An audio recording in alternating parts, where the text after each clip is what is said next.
Hi hello नमस्कार, तुम्हा सर्वांचं अगदी मनापासून खूप खूप स्वागत आहे। आजचा व्हिडिओ थोडासा स्पेशल होणार आहे, कारण आज आहे वटपौर्णिमा आणि वटपौर्णिमा आम्ही कशी साजरी करणार आहे तुम्हाला या व्लॉगमध्ये पाहायला मिळणार आहे। तरी तुम्ही आता व्लॉगमध्ये कंटिन्यू व्लॉग पहा। आणि माझ्या सासूबाई करताय आता पूजा, कारण स्वामी समर्थमुळे आम्हाला इतका उशीर झाला ना कामाला, काही विचारूच नका। चला तर मग आता मी पटकन अशी रेडी होते आणि तुम्हाला दाखवते, रेडी झाल्यावर भेटू। मी रेडी झालेलो आहे, कशी दिसत आहे कमेंट मध्ये नक्की सांगा। आणि अशी काहीतरी मी तयारी केलेली आहे, माझ्या सासूबाई इकडे आहे, त्यांची तयारी सुद्धा झाली आहे। चला तर मी तुम्हाला ताट दाखवते माझं कशी केली। ताटामध्ये सगळंच घेऊन घेतलेलं आहे, आरतीच्या जे जे लागणार आहे तिथे गेल्यानंतर ते सगळं घेऊन घेतलेलं आहे। धागा, हळद कुंकू, अक्षत वगैरे सगळंच घेतलेलं आहे। चला तर मग भेटू वडाजवळ। आणि आम्ही निघालो आता, चला।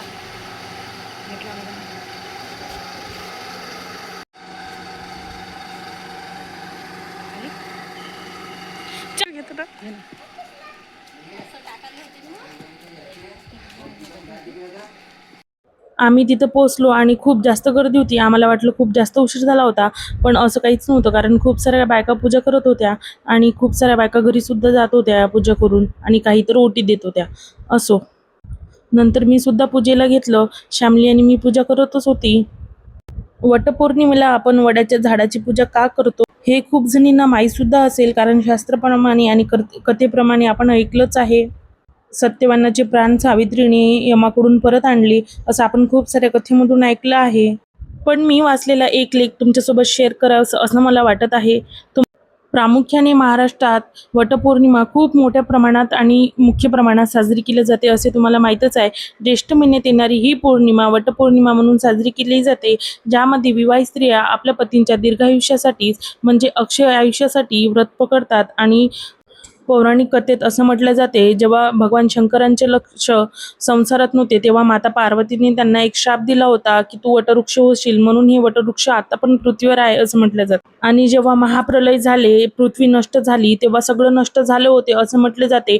पण वटवृक्ष एक मात्र असं झाड आहे की तो त्या काळापासून म्हणजे वर्षानुवर्षापासून, हजारो वर्षापासून आता पण पृथ्वीवर आहे, म्हणून त्याला अक्षय वृक्ष असं तरी म्हटलं जाते। त्याच्या प्रत्येक फांदीत, पारंबीत आणि पानातून एक नवीन वटवृक्ष तयार होतो।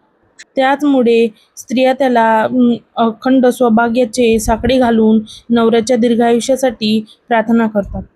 आणि गीता जन्माचा एकमेव साक्षीदार हा वटवृक्षच आहे असे म्हटले जाते।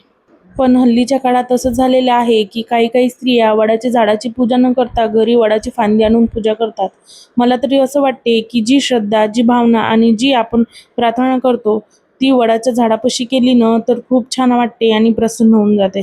जितक्या श्रद्धेने आपण पूजा वगैरे करतो तितक्याच श्रद्धेने जर आपण एक जरी झाड लावलं ना तर पृथ्वी पूर्ण चेंज होऊन जाईल असं तरी मला वाटते। आणि एक तरी झाड प्रत्येकाने लावलं पाहिजे, कारण आपल्या पुढील भवितव्यासाठी, आपल्या पिढीच्या भवितव्यासाठी हे खूप गरजेचं आहे। तुम्ही आताच बघू शकता क्लायमेट किती चेंज होत आहे, कधी तर ऊन कधी तर पाऊस, कारण आपल्या इकडे खूप जास्त झाडतोडी चालू आहे, हे थांबल्या पाहिजे असं तरी मला वाटते। मी वडाच्या झाडाची पूजा करून घेतली, त्याला प्रदक्षिणा मारून घेतल्या। जेव्हा मी फेऱ्या मारत होते तेव्हा माझ्या मनात एकच चालू होतं की माझ्या नवऱ्याला आणि माझ्या परिवाराला नेहमी असंच ठेव, सुखी ठेव, आनंदी ठेव आणि निरोगी ठेव। जितकं काही आतापर्यंत आमच्या आयुष्यात चांगलं घडत आलेलं आहे तसंच नेहमी चांगलं घडत राहू दे आणि माझ्या नवऱ्याला खूप जास्त दीर्घायुष्य लाभू दे। नंतर मग मला सगळ्यांच्या ओट्या भरायच्या होत्या, म्हणून मी इकडे श्यामलीला हळदी कुंकू लावून घेतलं आणि सर्व बायकांना सुद्धा हळदी कुंकू लावून घेतलं। माझ्या सासूबाई एका काटा बसल्या होत्या, कारण त्यांचे पाय खूप जास्त दुखत होते आणि घरून स्वामी आणि समर्थ रडत आहे म्हणून फोन सुद्धा आला होता। तरी पण मी सगळ्यांच्या ओट्या वगैरे छान अशा भरून घेतल्या आणि फटाफट करायचं होतं सगळं, कारण मला इकडं स्वामी आणि समर्थचा सुद्धा विचार येत होता, कारण त्याचे बाबा घरी एकटेच होते दोघांना पाहत। नंतर मग मी सगळ्यांच्या ओट्या भरून घेतल्या आणि आम्ही घरी जायसाठी निघालो।